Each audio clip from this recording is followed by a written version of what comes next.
The volunteers took some time to tell the Red Cross Gibraltar's new president about their journey to Odessa, Ukraine. Lady Bathurst says she's looking forward to taking on this role. I'm very pleased because I've always been involved with charity, and the Red Cross is something that my godmother was particularly fond of. She's left them a legacy, so I'm very happy that I'm able to contribute in some way in Gibraltar. The presentation was an opportunity to learn more about the heroic efforts of the team of volunteers that drove up with medical supplies. You know, the news was constant. We were hearing all the time. You felt that not enough was being done, and I think we realized that we could help in some way, not knowing in what way we could help, and we started talking different sort of initiatives that we could carry out. And we thought that maybe fundraising would be a good way to try and support the people of Ukraine and the suffering they were going through. And that's sort of the way the thing started. Yeah, we then got in contact with Ed Davis from the Red Cross, which I had dealings with during COVID, repatriating certain people and so on.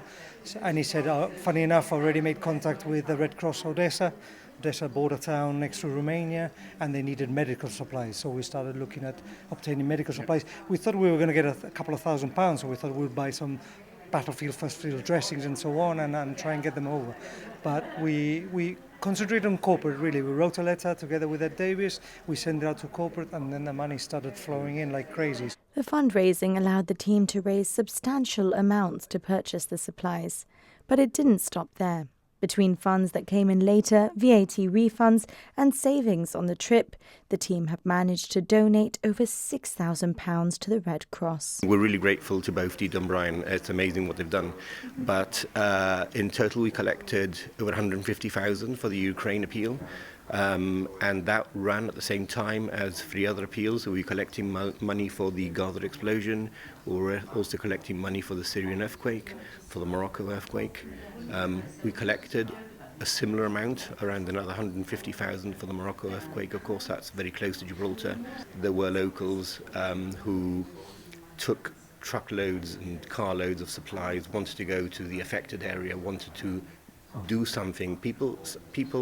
So some people want to donate money because they feel that that's the best way that they can help.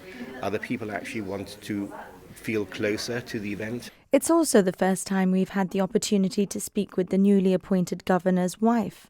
So we had to ask, how is Lady Bathurst finding life on the Rock? It's a little bit like living in the UK 30 or 40 years ago, because the atmosphere is so amazing, really, and people are so good at volunteering their time. As we've heard from the boys today, it's been everyone seems to be so devoted to sustaining community support and offering their time for nothing. Have you had many meet and greets along Main Street yet? Yes, not too bad. I don't think, because my knee was a problem and I couldn't arrive at the time I was meant to arrive, I think maybe people didn't see me early, so they don't know what I look like. So this may be the moment that they suddenly think, oh, I think that's Lady Bathurst. It's always good to put a face to the name.